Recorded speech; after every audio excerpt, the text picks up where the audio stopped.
겠습니다. 자, 오늘 사도행전 강해 오늘하고 다음 주 하면 끝날 것 같습니다. 빨리 끝내려고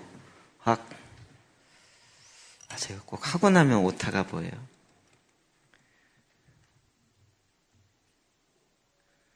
(24장에서) (26장까지입니다)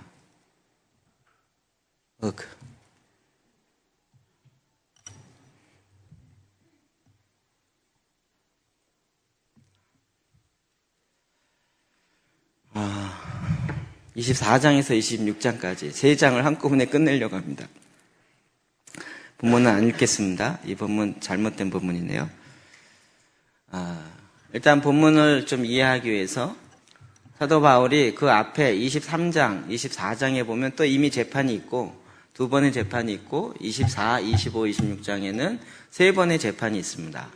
24장 1절부터 볼까요? 시작. 닷새 후에 제사장 아나니아가 어떤 장로들과 한 변호사 더둘로와 함께 내려와서 총독 앞에서 바울을 고발하니라. 아멘. 네. 총독 앞에서 바울을 고발하는데 이때 총독이 벨릭스였습니다. 그래서 24장은 벨릭스 총독 앞에서 하는 재판의 이야기가 나옵니다. 그 다음에 25장 1절 볼까요? 시작. 베스도가 부임한 지 3일 후에 가이사랴에서 예루살렘으로 올라가니 대제사장들과 유대인 중 높은 사람들이 바울을 고소할세. 네. 또 이제 베스도가 총독이 되었을 때 두 번째 총독이죠. 여기 나타나는 그때 또 다시 이제 재판이 연속해서 진행됩니다. 그리고 이제 26장 보면 32절 볼까요? 시작.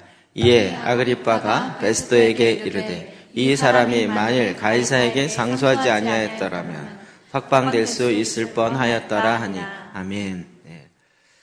그래서 이제 아그리빠 왕 앞에서 이제 재판하는 3번의 재판이 계속적으로 됩니다. 전반적으로 도대체 이 사건이 나와 무슨 관계 있는가, 또 우리와 무슨 관계 있는가, 이제 이런 연결점을 찾는 것이 굉장히 중요하죠. 예수님이 이미 제자들에게 말씀하셨던 부분이 있습니다. 마태복음 10장 16절 18절이요. 시작. 보라, 내가 너희를 보냄이 양이 이리 가운데로 보낸 것 같도다. 그러므로 너희는 뱀같이 지혜롭고 비에둘기같이 순결하라. 또 너희가 나로 말미암아 총독들과 임금들 앞에서 끌려가리니 이는 그들과 이방인들에게 증거가 되게 하려 하심이라. 예수님께서 이미 예언하셨습니다.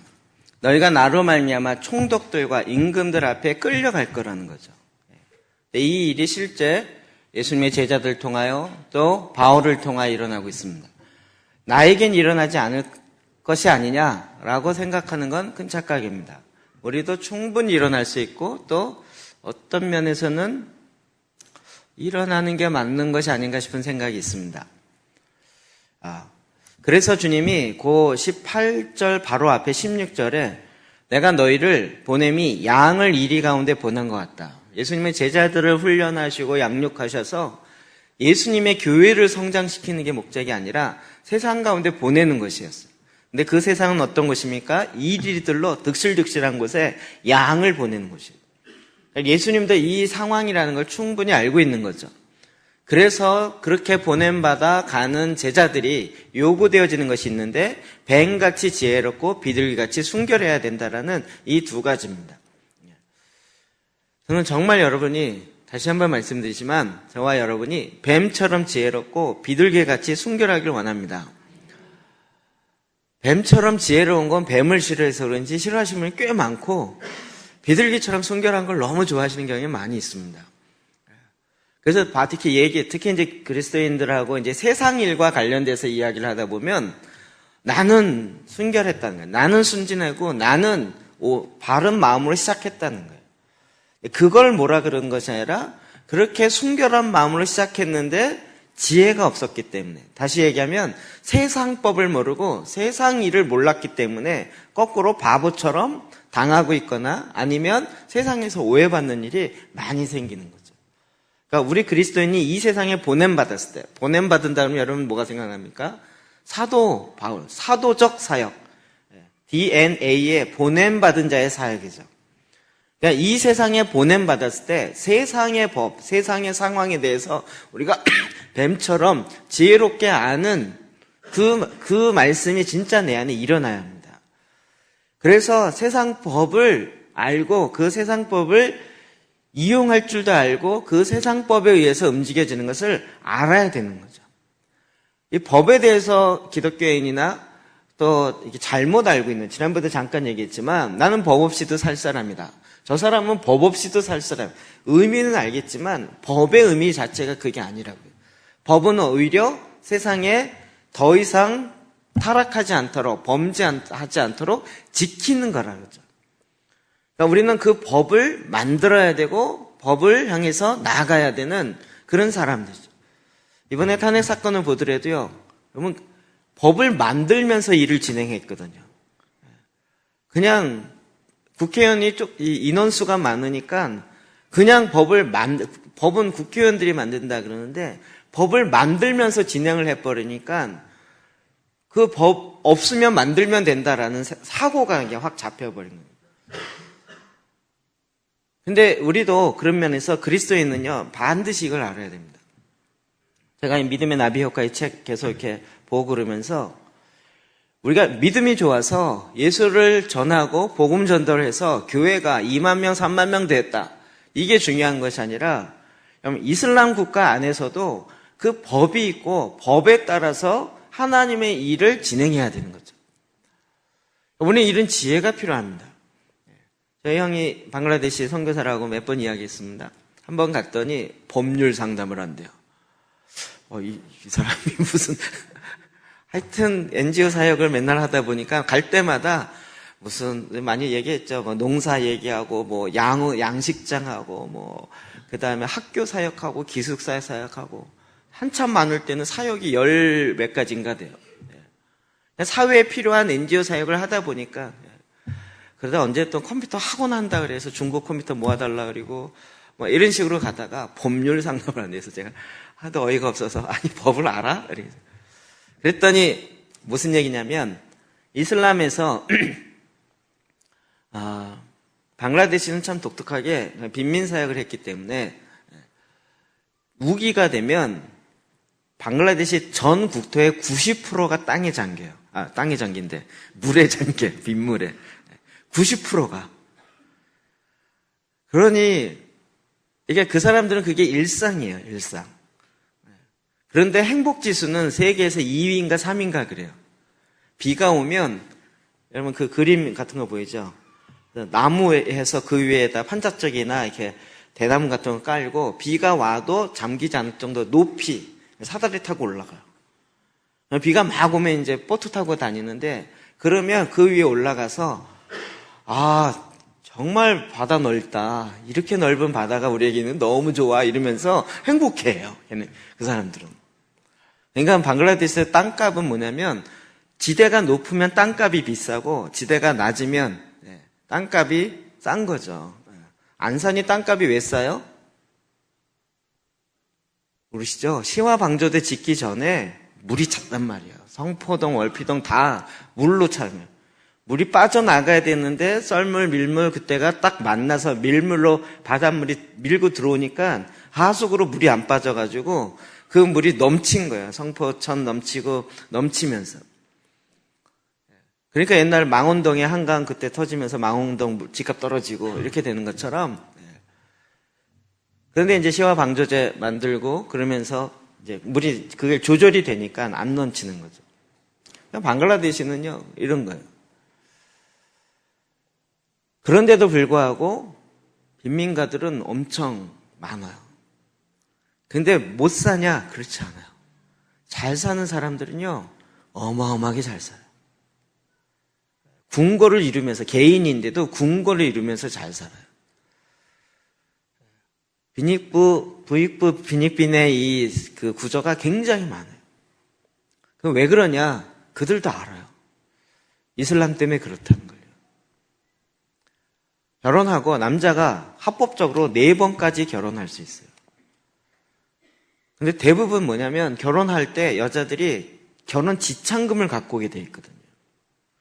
그 지참금 받아서 이렇게 한다고 여행 가고 놀고 그런 다음에 그걸 가지고 남자들 대부분 노름으로 빠져요.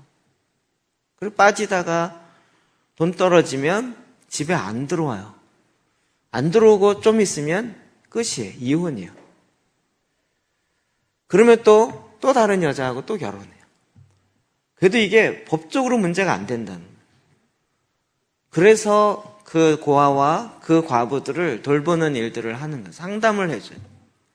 근데 그게 이슬람법에도 위법으로 접촉이 될 수 있도록 그걸 찾는 거예요. 찾으니까 또 찾았어요. 그러면 다시 이제 버림받은 과부가 된 사람이죠. 그런 사람 만나서 네 남편 누구냐 얘기하고 이게 법에 이렇게 있다. 네가 보상받을 거. 빈민가요. 진짜 판사촌 하나에 이 벽이 뭐냐면 그 양철판 있죠. 우리나라 빈민가하고 또 차원이 다릅니다. 벽이 둘러져 있지만 누구야 그러면 저기서 벽이 있는데도 답을 해요. 왜 이렇게 그 벽이 아니에요. 이렇게 뭐 대나무 살 같은 걸로 이렇게 막아놨기 때문에 그냥 눈에 좀 안 보인다 뿐이지 옆집에 있는 소리가 다 들리고 다 이게 돼요. 그런 빈민가 세트가 이렇게 딱 되어 있어요. 근데 그것이 끊임없이 헤어나올 수 없어요. 그곳에 가서 계속 고아 돌봐주고 과부 돌봐주고 이런데 사회 구조 자체를 바꾸지 않으면 안 되는 거죠. 그러려면 뭐가 알아야 돼요? 법을 알아야 돼요. 뱀처럼 지혜로워야 되는 거죠. 제가 이 얘기를 하면서도 우리가 세상을 향하여 바꾸고 변화시키려면 하나님이 이 땅에 대한민국을 제사장 나라라고 하나님이 말씀하셨다. 이거 가지고 세상 법에 통하겠냐고요. 우리가 남한과 북한을 하나님이 통일하라 그랬다. 이렇게 얘기한다고 세상 법으로 통하겠냐고요. 김정은한테 가갖고 야 하나님이 통일하라 그랬어. 이 말한다고 이게 말이 통하겠냐고요. 우리는 세상의 지혜로운 자, 세상법에 있어서도 지혜로운 자가 돼야 됩니다. 우리가 복음으로 말미암아 오히려 공격을 받을 수도 있지만 반대로 세상을 향하여 세상을 하나님의 나라, 하나님의 정의, 공의가 이루어지는 쪽으로 가게 하려면 세상법도 그렇게 가도록 바꿔야 되고 그리고 또 실제적으로 하나님이 이 땅 가운데 그런 이 세상의 시스템들을 바꿔가야 되는 거죠.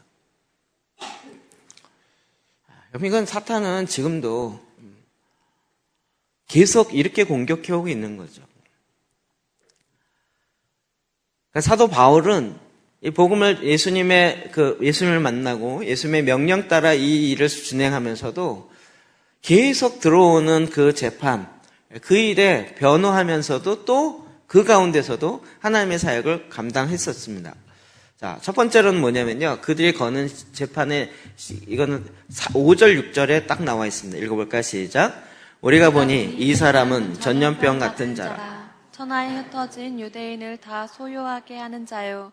나사렛 이단의 우두머리라. 그가 또 성전을 더럽게 하려 함으로 우리가 잡았사오니. 첫 번째는 뭐냐면 전염병 같은 자예요. 다른 성경, 옛날 성경에는 연병이라고 그랬어요. 왜 욕 가운데 연병할 뭐 이런 욕 있잖아요. 그냥 퍼져가는 거예요. 퍼져가는데 그냥 전염병처럼 퍼져가는 그렇게 만드는 사람. 제가 이 얘기를 들으면서 주님, 저도 이런 얘기 좀 듣게 해주세요. 이런 얘기. 저를 만나면 기도재단이 전염병처럼 퍼져가는. 그래갖고 막 퍼져가니까 기존에 있는 사람들이 야 이거 뭐냐.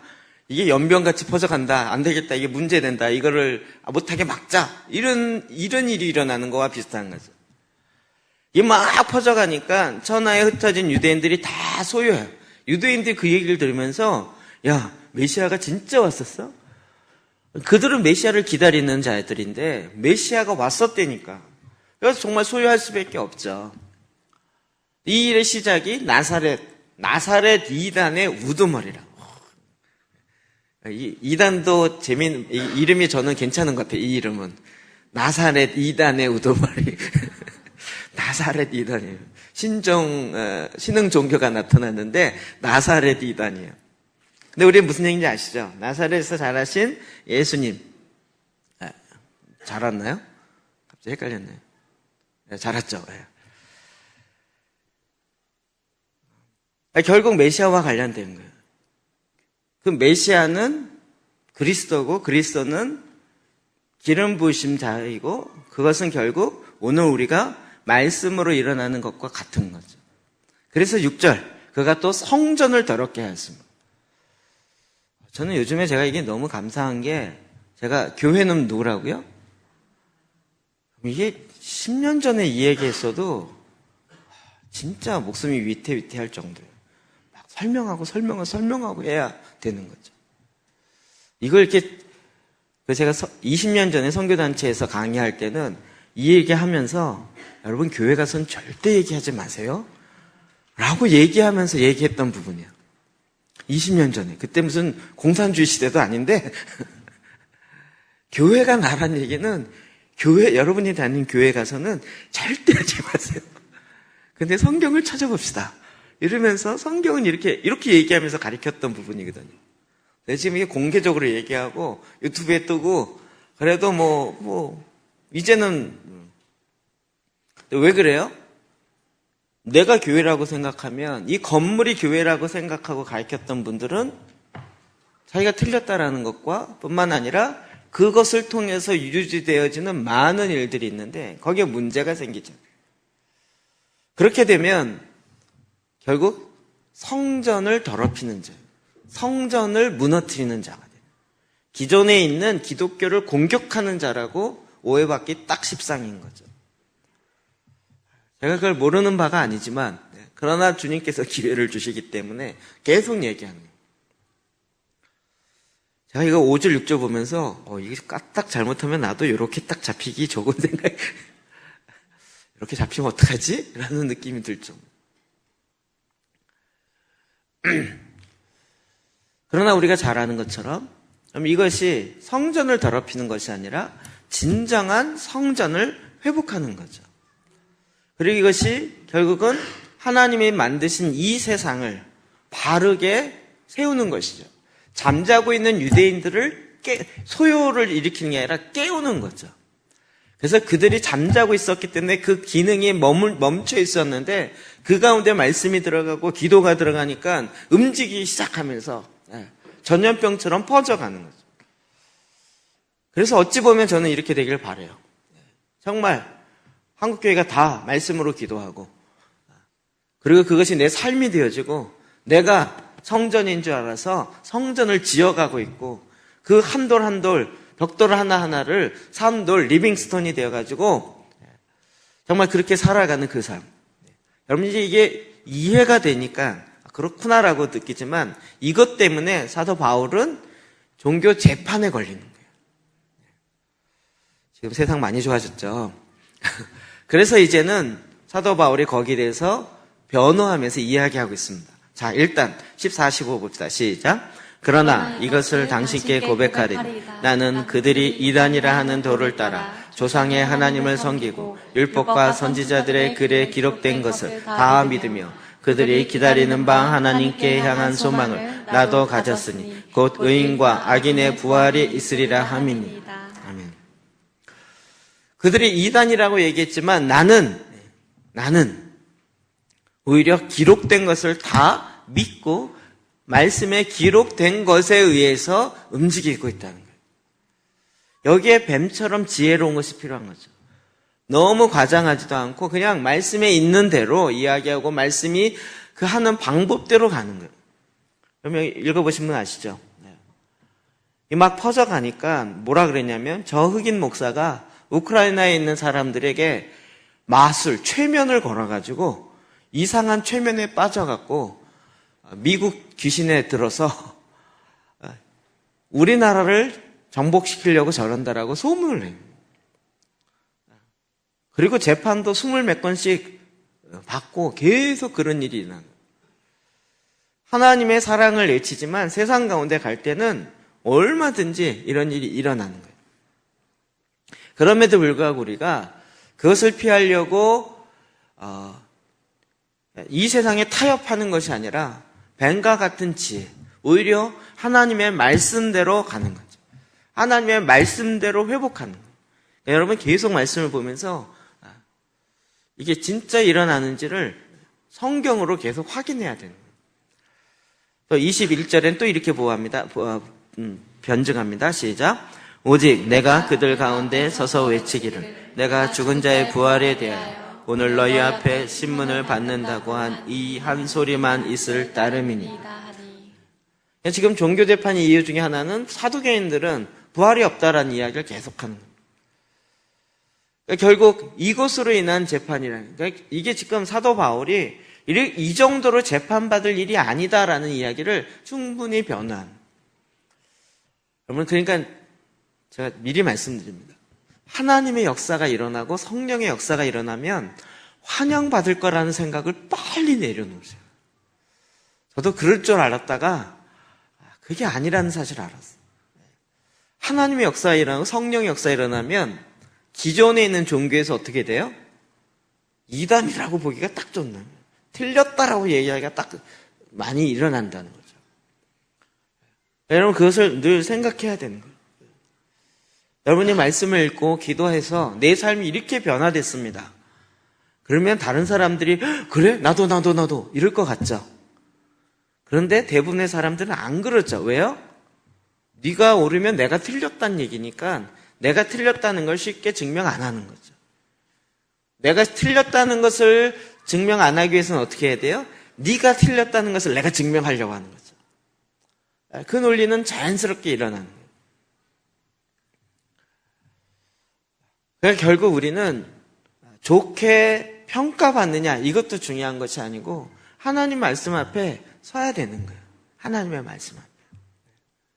진정 하나님이 원하시는 공의가 뭔지를 봐야 되는 거예요.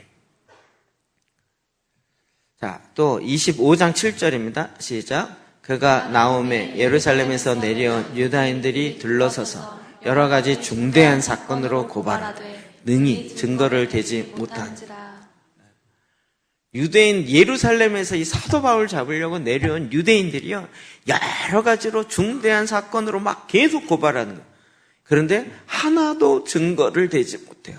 왜요? 사도 바울이 말씀대로 살고 말씀대로 그 일을 계속 풀어가고 있으니까. 우리에게 이런 지혜가 필요합니다. 난 그런지 모르고 그냥 순전하게 뱀처럼 비둘기처럼 난 순결함으로 그렇게 되길 원해요. 요거 하나만 갖고는 안 된다고요. 제발 부탁입니다. 뱀처럼 지혜가 같이 가야 합니다. 특이하죠. 세상법보다는 종교법으로 시비를 거는 일들이 더 많이 일어난다. 성경이 이렇게 얘기하고 있는 거예요. 그러니 나 이럴 줄 몰랐어요. 이렇게 얘기하지 마시라고요. 지난주에 우리 신문수 집사님이 얘기할 때 직장에서 막 복음 전하고 그러면 누가 막아요? 교회 안 다니는 사람은 절대 아니고 교회 다니는 사람이 막아요. 이건 뭐 어디나 있네요. 학교에서 학교 선생님이 열심히 아이들 위해서 기도하면서 애들을 위해서 막 변화되면 그걸 누가 말려요? 교감 선생님, 교장 선생님, 교회 장로이신 교장 선생님이 말려요. 이런 경우가 너무 많아. 제가 시청 신우회 할 때도요, 신우회 열심히 하려고 그러면 누가 말려요? 교회에 열심히신 분이 와서 말려요. 하면 안 된다. 그렇게 하면 안 된다. 그러니까 이게 정말 생각의 차이죠. 그럴 때 우리는 계속 아니라고, 나는 순진함을 한다 이러면 안 되고 뱀처럼 지혜를 가지고 하나님 말씀에 이렇게 얘기하고 있지 않느냐, 말씀으로 대답을 하셔야 돼요. 그때 꼭 우리 교회 목사님이 그랬어요 이러지 마시고 하나님 말씀에 세상을 다스리라고 하잖아요. 이 다스리는 건 경작이고 하나님의 뜻이 하나님 나라가 임하게 하는 것인데, 그러려면 우리의 직장에 하나님 나라가 임해야 되지 않냐고. 그래서 하나님 나라가 이렇게 임하는 건데 하나님 이런 말씀을 통해서 내가 하는 겁니다. 이렇게 얘기해야지. 아니요, 몰라요. 저기 산골에 있는 어떤 교회에서 그렇게 얘기했어요. 이렇게 되면 이 지혜가 없는 거예요. 근데 결국 싸움은요, 종교법으로 싸우는 것 같지만 현장에서는 세상법의 문제로 나오게 됩니다. 예수님도 종교법으로 잡으려고 얼마나 많이 노력했지만 그걸로는 죽일 만한 죄의 목록을 찾을 수가 없었던 거죠. 그랬을 때 어떻게 했어요? 누가복음 23장 1절, 2절, 3절 시작. 무리가 다 일어나 예수를 빌라도에게 끌고 가서 고발하여 이르되 우리가 이 사람을 보매 우리 백성을 미혹하고 가이사에게 세금 바치는 것을 금하며 자칭 왕 그리스도라 하더이다 하니 빌라도가 예수께 물어 이르되 내가 이르되 왕이냐 대답하여 이르시되 내 말이 옳도다. 결국은 세상법으로 걸려요. 예수님에 대해서 종교법으로 아무리 이야기해도 이건 못 찾아내니까 결국 빌라도에게 뭐라 그래요? 가이사에게 세금 바치는 것을 금했다는. 당신은 가이사에게 네로, 로마의 황제 가이사의 말 앞에 순종해야 되지 않겠느냐. 그러니 가이사의 충성을 보여라 이거죠. 이 얘기가 맞나요? 예수님 그렇게 얘기했나요? 실제적으로 뭐라 그랬죠, 예수님이? 마가복음 12장 17절에 시작. 이에 예수께서 이르시되 가이사의 것은 가이사에게 하나님의 것은 하나님에게 바치라 하시니 그들이 예수께 대하여 매우 놀랍게 여기더라. 예수님이 뭐라 그러셨어요? 가이사의 것은 가이사에게, 하나님의 것은 하나님에게 바치라. 원문에는 그러나라는 단어가 있어요. 그리스도인이 세금을 내야 돼요? 세금 안 내고 하나님께 바치면 더 좋지 않을까요? 세금 낼 돈을 싹 좀 해서 그걸 하나님께 헌금으로 받지. 훨씬 좋지 않을까요? 우리는 생각하길 그게 훨씬 좋다고 생각하는 거예요. 근데 성경은 그렇게 얘기하지 않아요. 도둑질해서 헌금한다 하면 그것도 기뻐하지 않아요.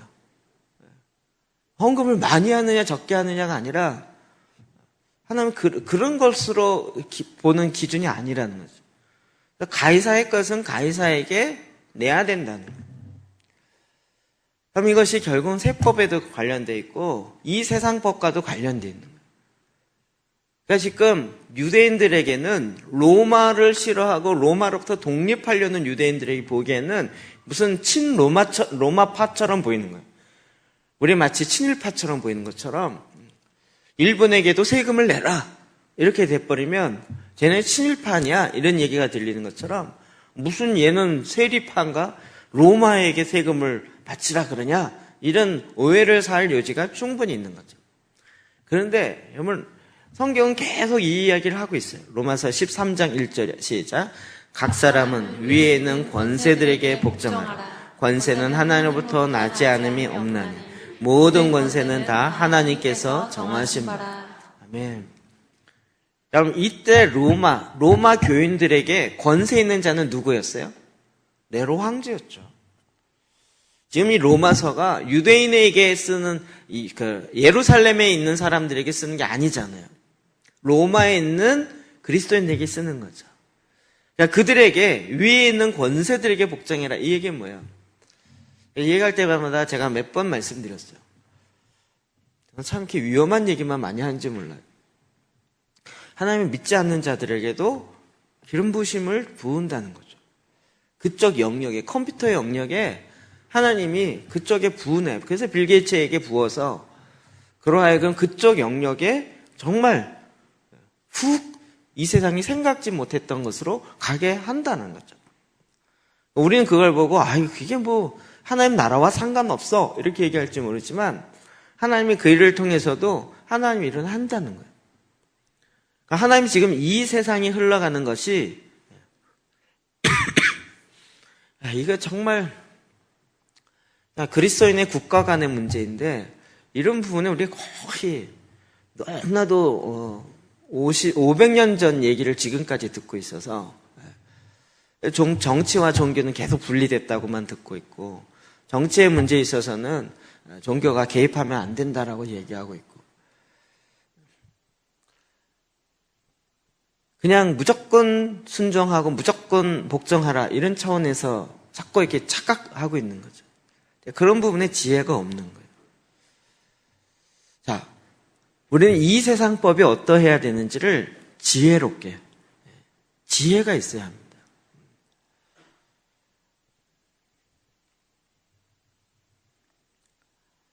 많은 분들이 저희 교회 오면 너무 좋다고 여기다 집 한 채 짓고 싶다는 얘기 많이 하세요. 저쪽에다가 또 숙박시설 하나 지으면 좋겠다고. 좋죠. 그런데 법상 불가능해요. 대지가 안 나와요. 저쪽은 다 전이고 밭으로 용도가 돼 있지 밭 위에 집은 못 짓게 돼 있어요.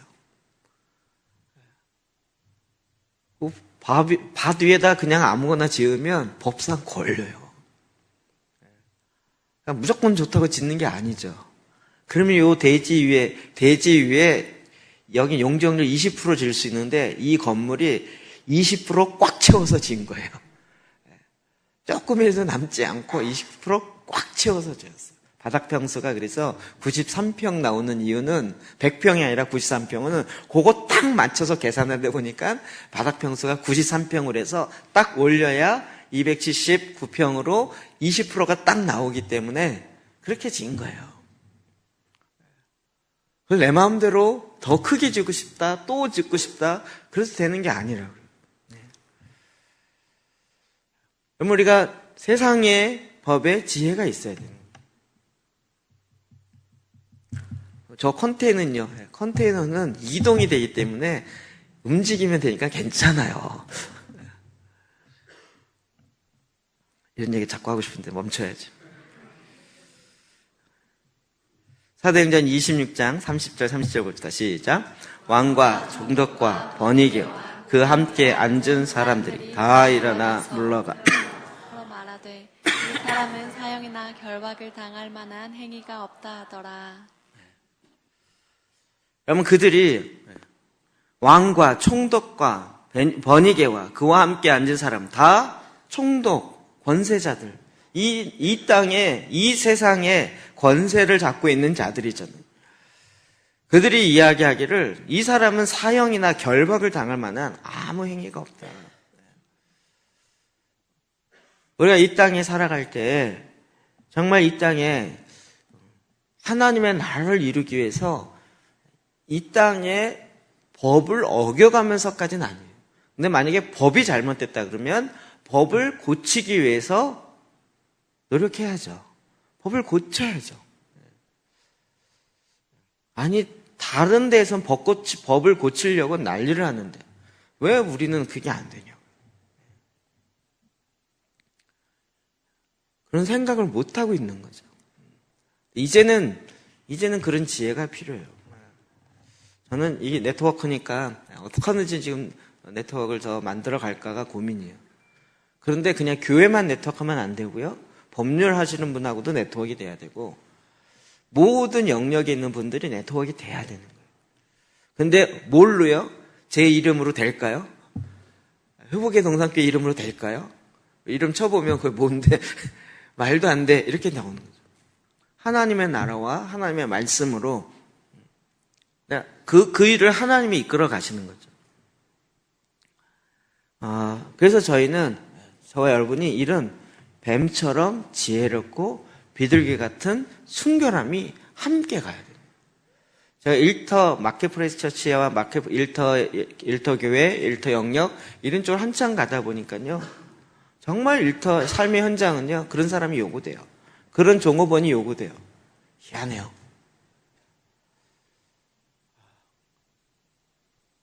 회사는 그냥 일반 직원들은 갈 만한 회사가 없다 그러고요.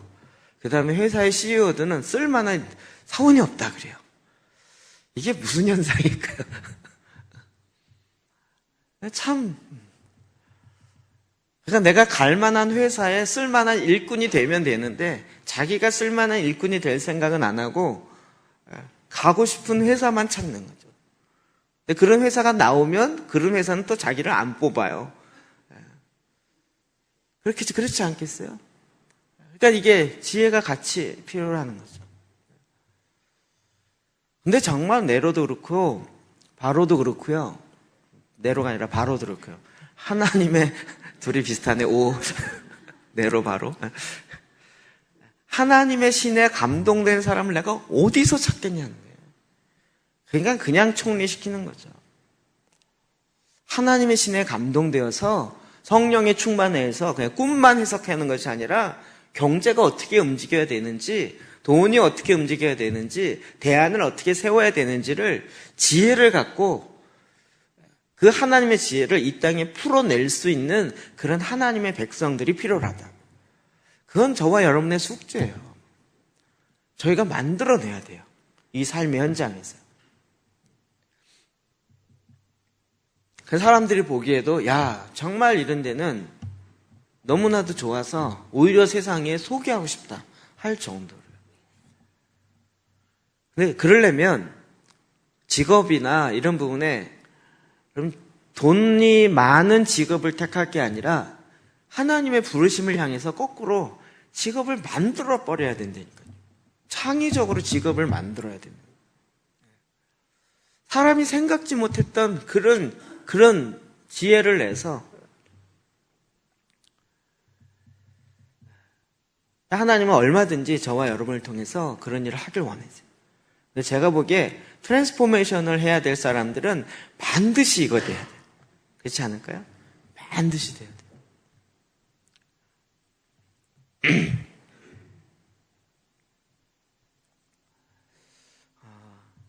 오늘 제가 24, 25, 26장 한꺼번에 3장을 확 그냥 넘어갔지만 재판과 관련돼서 우리 가운데 갖는 문제들이죠.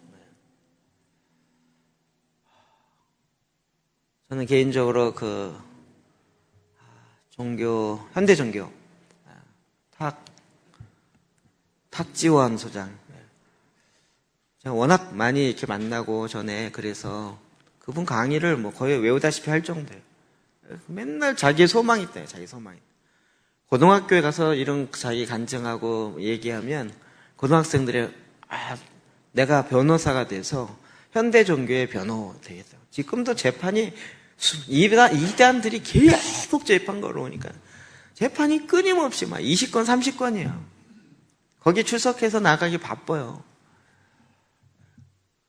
그런데 이단 문제를 그렇게 얘기하면서 총회 안에 이단 문제에 전문적으로 나아갈 수 있는 변호사 하나 두면 되잖아요. 그러시면 안 될까요? 변호사 월급이 얼마인지 모르겠지만 변호사 월급 하나 해서 한 명 두면 될까요? 제가 방글라데시 갈 때 저희 형이 농촌으로 데려갔는데 거기에는 집단 농장 하는 건데 본인이 한대요. 그래서 시골 내려갔어요. 근데 거기에 누가 왔었냐면 한국의 어느 유명한 장로님의 아들이 아주 운동권이어가지고 얘를 아무리 얘기해도 안 돼서 얘를 잡아다가 방글라데시 가서 얘 좀 변화시켜주세요. 그리고 방글라데시에 떨치고 왔어요. 근데 얘가 또 다카 수도에 놔두면 안 되니까 시골에 구석에 놨어요. 버스도 없어요, 거기는. 그냥 그런 곳에 있었어요. 근데 얘가 거기 있다가 할 게 진짜 없는 거예요. 그러다가 그냥 동네 이렇게 다니다가 보니까 사람들이 많이 아픈데 아프면 병원 가야 되는데 거기까지 가는 그 시간과 이게 막 1박 2일 걸리고 이게 너무 힘든 거예요. 이런 걸 많이 보면서 이게 대안이 없을까 고민하다가 뭘 했냐면 그 동네 사람을 조사하기 시작한 거예요. 그러니까 한 2,000호 정도 되더래요. 사람들이 한 5,000명 되는 거죠. 그래서 자기가 생각할 수 있는 아이디어를 내가지고 뭘 했냐면 의료 신용 협동조합을 만들었어요.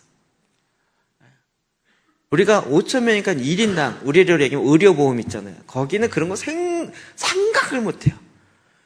그런데 5,000명이니까 1인당 10,000원씩 내갖고 그러면 10,000원이면 한 달에 얼마예요?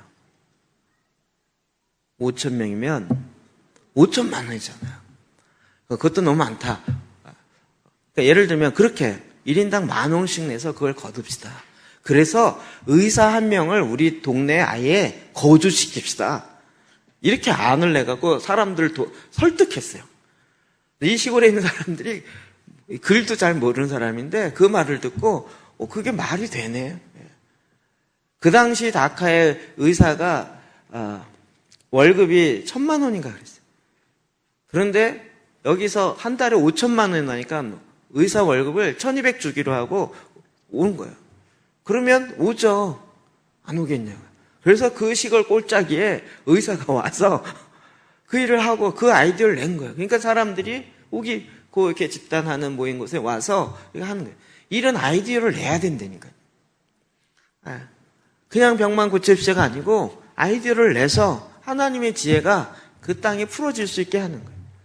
그게 하나 되니까 거기에 여러분 그게 되면 시스템이 갖춰지는 거잖아요. 여러분 뭐 그런 장사를 하라는 얘기가 아니고 이 세상에 어떻게 하나님의 공의가 이루어질 수 있는지 그 지혜를 가져야 된다. 지혜를 가져요. 자, 오늘 저와 여러분이 이 땅에서 이와 같은 하나님의 비둘기처럼 순결하고 뱀처럼 지혜로운 둘 중에 여러분 어느 거 취하시겠어요? 아멘. 아멘. 둘 다를 취해서 그 말씀 갖고 기도합시다. 여기 있다. 주님, 뱀 같은 지혜를 주십시오.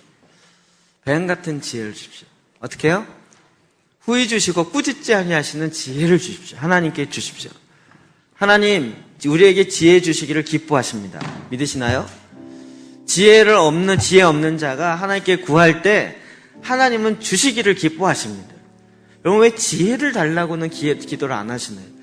하나님 나에게 지혜를 부어주십시오. 그냥 머리 좋아지는 지혜뿐만 아니라 내가 처해 있는 이 문제를 해결할 수 있는 하나님의 지혜를 부어주십시오. 뿐만 아니라 그 지혜뿐만 아니라 내 안에 비둘기와 같이 순결함이 계속적으로 유지되어질 수 있도록 하나님 그와 같은 하나님의 말씀의 역사를 내 안에 이루어 주십시오. 이 시간 정말 주님 앞에 나아가 주여 외치며 나아가 같이 기도합시다. 기도하시죠.